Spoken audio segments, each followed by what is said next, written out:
বৈষম্যবিরোধী ছাত্র আন্দোলনের গণত্রাণ কর্মসূচিতে ঢাকা বিশ্ববিদ্যালয়ের বিভিন্ন বুথ থেকে এখন পর্যন্ত সর্বমোট সংগ্রহ হয়েছে 7,78,00,000 টাকা।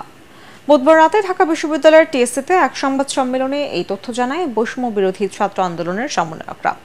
এদিকে বন্যার্তদের জন্য অর্থ সংগ্রহ কনসার্ট ফর ফ্লাড ভিকটিমের আয়োজন করে জগন্নাথ বিশ্ববিদ্যালয়, যেখানে সংগ্রহ হয়েছে প্রায় 6 লাখ টাকা।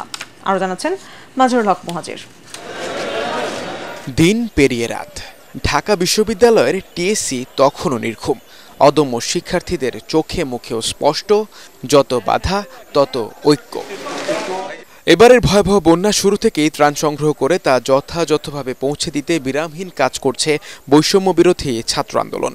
তাই তো গত 7 দিনের ত্রাণ সংগ্রহের সব তথ্য জানাতে এই প্রেস ব্রিফিং এর আয়োজন করেন আবু বাকের রিফাতরা। গত 22/8/2024 থেকে 28/8/2024 রাত 9টা পর্যন্ত মোট সংগ্রহ 7,78,76,278 টাকা। আমাদের মূলত ব্যয়গুলো হয়েছে শুকনো খাবার ক্রয় করার ক্ষেত্রে, এবং আমরা যে সামগ্রীগুলো সেই খাবারের সাথে একটা পরিবারের জন্য যতটুকু প্রয়োজন সেই পরিমাণে আমরা যে প্যাকেজগুলো তৈরি করেছি সেইটার ভিত্তিতে। এরই মধ্যে বন্যা দুর্গত এলাকায় পাঠানো হয়েছে ত্রাণ বোঝাই করা 82টি ট্রাক। খুলনা, কুমিল্লা সহ বিভিন্ন জেলায় স্থানীয় প্রশাসনের সহায়তায় গণরান্নার কর্মসূচি চলছে বলেও জানান আন্দোলনের অন্যতম সমন্বয়ক আবু বাকের মজুমদার। গণরান্না কর্মসূচির অংশ হিসেবে আমরা বিশাল সংখ্যক খাদ্য পাঠানোর পরিকল্পনা করছি। সেটি হতে পারে 1 লাখ মানুষের জন্য এক বেলা খাবারের আমরা ব্যবস্থা করতে পারবো।